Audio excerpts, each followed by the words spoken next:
가판대의 직원은 남자의 그림자가 스스로 움직이는 모습을 두 눈으로 똑똑히 보았습니다. 남자의 그림자가 근처의 소년을 향해 길게 늘어지더니 거미 같은 기다란 손가락으로 소년의 어깨를 움켜쥔 것이었습니다. 하지만 눈앞의 남자는 가판대에서 아이들에게 선물할 사탕과 과자를 고르고 있었고 자신과 자신의 그림자를 번갈아 보며 두 눈을 껌뻑이는 가판대 직원을 본 남자는 손에 든 사탕을 내려놓고 황급히 자리를 피했습니다. 시야에서 멀어지는 남자를 보며 가판대 직원은 자신이 헛것을 보았다고 생각했지만 남자의 그림자가 스스로 움직이는 모습을 본 건 비단 가판대 직원뿐만이 아니었습니다. 많은 사람이 남자의 그림자가 스스로 움직이는 모습을 보았다 말했고 사람들이 자신을 두고 수군거리는 사실을 아는지 남자는 마을 외곽 언덕에 있는 저택에 은둔하며 좀처럼 모습을 드러내지 않았습니다. 그러던 어느 날 밤 마을에 사는 농부의 집에서 끔찍한 비명이 울려 퍼졌습니다. 비명을 듣고 아이들의 방으로 달려간 농부는 창백하게 질린 얼굴에 식은땀을 흘리며 잠에서 막 깨어난 막내 아들을 발견했습니다. 지독한 악몽을 꾸었던 것이 틀림없었습니다. 우는 막내를 달래기 위해 막내의 곁으로 다가간 농부. 순간 침대 아래에서 나타나 순식간에 바닥을 기어 벽을 타고 창틀의 좁은 틈 사이로 빠져나가는 검은 그림자를 농부는 확실히 보았습니다. 그날 이후 마을의 아이들은 밤마다 찾아오는 악몽에 비명을 지르며 잠에서 깨기 일쑤였고 일부는 악몽을 꿀까 두려워 잠이 들기를 거부했습니다. 아이들의 부모와 주민들도 밤마다 울려 퍼지는 아이들의 비명에 편히 잠들 날이 없었고 동이 트면 퀭한 눈으로 느릿하게 일터를 향하는 주민들은 하루가 다르게 쇠약해지기 시작했습니다. 마을에 만연한 병적인 분위기 속에서 더는 견딜 수 없었던 한 주민이 나서서 말했습니다. 아이들이 밤마다 악몽을 꾸는 건 언덕의 저택에 사는 남자 때문이라고. 남자가 어떤 사악한 마법을 부리는지 알 수 없지만 자는 아이들의 방에 몰래 기어드는 검은 형체의 정체는 남자의 그림자가 틀림없다고 말입니다. 무기와 횃불을 들고 줄지어 남자가 사는 언덕의 저택으로 이동한 마을 사람들은 저택에 도착하자 일말의 경고도 없이 저택의 문을 부수고 안으로 들어갔습니다. 화롯불 위에서 요란한 소리를 내며 끓는 주전자로 보아 남자는 마을 사람들이 들이닥치기 전까지 저택에 있었던 것이 틀림없어 보이나 아무리 저택 안을 뒤져도 남자를 찾을 수 없었습니다.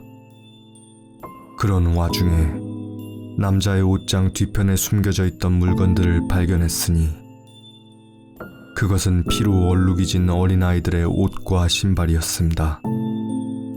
마을 사람들은 오래전 마을에서 실종된 아이들이 머릿속에 떠올랐습니다.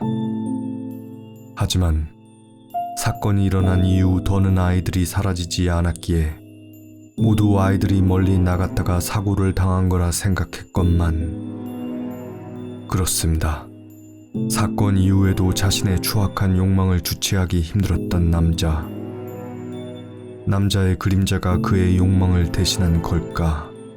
그림자는 매일 밤 어둠을 틈타 마을로 내려와 아이들을 괴롭혔던 것이었습니다. 순간 세찬 바람이 불어 집안의 모든 불과 마을 사람들이 들고 있던 횃불을 꺼버렸고 마을 사람들은 순식간에 칠흑 같은 어둠 속에 휩싸였습니다. 저택에 들어갔던 사람들이 어둠을 뚫고 저택 밖으로 나온 건 한참 뒤. 아무도 어둠 속에서 어떤 일이 벌어졌는지 기억하지 못했습니다. 그날 밤 언덕의 저택이 시커먼 연기와 화염을 내뿜으며 타올랐습니다. 마을 사람들이 저택에 불을 지른 것이었습니다. 저택이 재가 되어 없어지고 남자도 사라지자 밤마다 울려 퍼지던 아이들의 비명도 그치며 마을에 다시 평화가 찾아왔습니다. 하지만 마을 사람들은 이따금 자신의 그림자로부터 강렬한 시선을 느꼈고 그림자를 빤히 보고 있노라면 머릿속에 들려오는 어떤 목소리가 말하기를 경배하라 그대의 주인을, 경청하라 그대 내면의 목소리를, 그대 참 주인의 목소리를.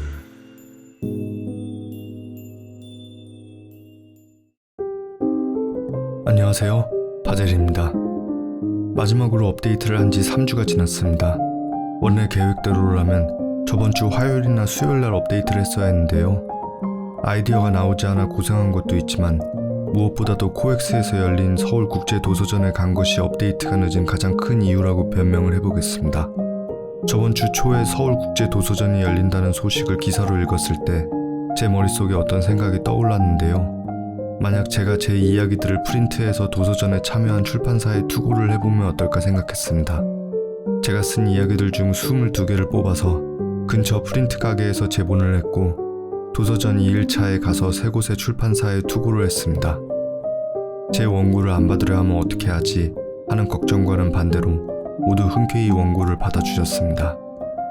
그렇게 투고를 하고 난 다음날 무시무시한 불안감이 저를 덮쳤습니다. 그때 원고를 받은 사람들은 나를 어떤 사람으로 봤을까? 읽고 나서 어떤 생각이 들었을까? 지금쯤 쓰레기통에 들어간 게 아닐까? 읽기는 했을까? 원고 표지에 제 유튜브 채널도 남겼는데 그 사이 다른 누군가 시청한 영상이 없었기에 저는 무척 암담한 기분으로 한 주를 보냈습니다. 원고 10권을 제본하는데 8만 원이 들었고 차라리 그 돈으로 아내랑 맛있는 거나 먹을 걸 하는 후회도 들었고요.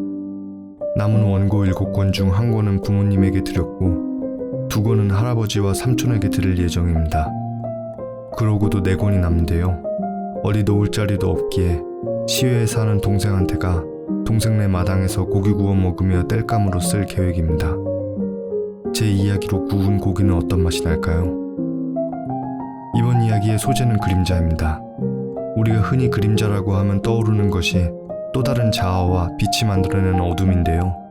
이야기에서 남자가 자신의 범죄가 드러날까 두려워 더는 아이들을 납치하지 않자 남자의 그림자가 남자의 욕망을 대신 채워주었고 주민들도 남자의 저택에서 어둠에 갇힌 사이 내면의 욕망이 깨어나게 됩니다.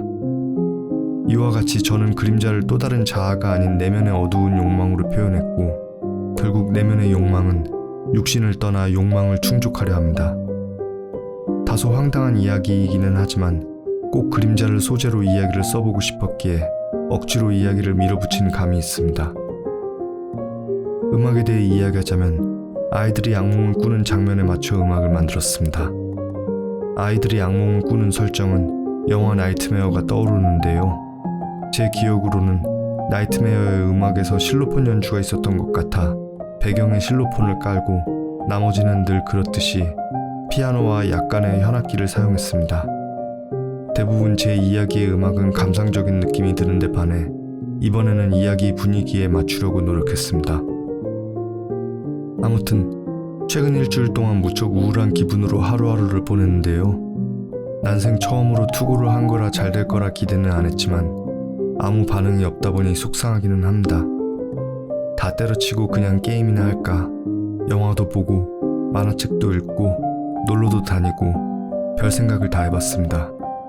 그래서 지금 후기를 쓰는 중간에 스팀에서 갓 오브 워라는 게임을 구매해서 다운받는 중인데 워낙 재밌기로 소문난 게임이라 한동안 빠져서 지낼 것 같습니다.